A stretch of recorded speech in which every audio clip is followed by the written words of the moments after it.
Bonjour à toutes et tous, et voilà une nouvelle vidéo du lundi que j'enregistre depuis Barcelone, où je passe quelques jours après avoir assisté au festival Freedom X Fest, donc ce festival qui promouvait le futur du travail, d'autres manières de vivre et de travailler, avec beaucoup de gens de la scène, des nomades digitaux, d'entreprises qui travaillent 100% à distance avec leurs équipes, de gérants d'espaces de coworking, de coachs, de patrons d'entreprise d'une manière générale et de beaucoup de freelance et d'entrepreneurs solo. C'était une expérience incroyable.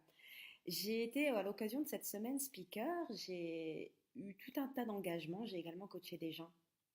J'ai d'habitude une présentation toute faite qui est extrêmement percutante sur la manière de gérer son énergie plutôt que son temps que j'aurais pu faire en conférence, mais j'ai décidé de faire un autre format.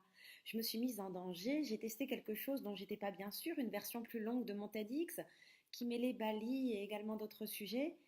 Et j'ai eu d'une manière générale des retours extrêmement positifs de pas mal de gens, mais également, bah, plus on s'expose à être soi-même et à être vulnérable, plus aussi on s'expose à avoir des retours négatifs, soit des feedbacks constructifs ou des critiques ou un mélange un petit peu de tout ça. Et il n'y a pas de bonne et de mauvaise manière de faire, c'est juste qu'effectivement, plus on s'engage en fait dans l'authenticité de ce qu'on fait, plus on va s'exposer à ce genre de choses. Ça fait partie des dommages collatéraux. Et est-ce que vous saviez en fait que de manière à ce que les choses restent positives pour vous, il faut avoir un feedback négatif et tous les 5 feedbacks, on va dire, donc 4 feedbacks positifs, un feedback négatif. Car c'est si on n'en avait pas du tout que ça poserait un problème. Après, je travaille encore à les recevoir. C'est un exercice intéressant. Euh, et, et d'une manière générale, je voulais vous dire, rapprochez-vous des gens qui vous soutiennent, qui trouvent que ce que vous faites c'est super, et aussi écoutez quand même un petit peu ceux qui n'aiment pas. Alors, il faut mettre de côté ce qui relève d'un jugement, de la perception, de l'irrationnel, de ce qui peut relever en fait de retour vraiment à prendre en compte et à utiliser, parce que ce n'est pas parce que ces gens ne sont pas d'accord avec vous qu'il n'y a pas un message dans ce qu'ils ont à vous dire. Il y a le fond et il y a la forme. Donc l'exercice est très intéressant, mais dans tous les cas, prenez ces critiques ou ces feedbacks négatifs comme vraiment des choses pour vous nourrir, soit pour ancrer un positionnement, mais également pour interroger des choses qu'au fond de vous, vous savez peut-être effectivement qui pourraient être améliorées. Donc voilà, c'était pour partager aujourd'hui avec vous une anecdote basée sur une des très nombreuses expériences que j'ai eues à l'occasion de cette semaine qui a été vraiment fabuleuse. Voilà, j'ai vraiment hâte de vous en raconter plus sur cette conférence. Je pense que au cours du mois de septembre, les vidéos du lundi vont être vraiment calées sur des thèmes spécifiques qui sont abordés dans les sujets qu'on appelle donc les débats sur le futur du travail.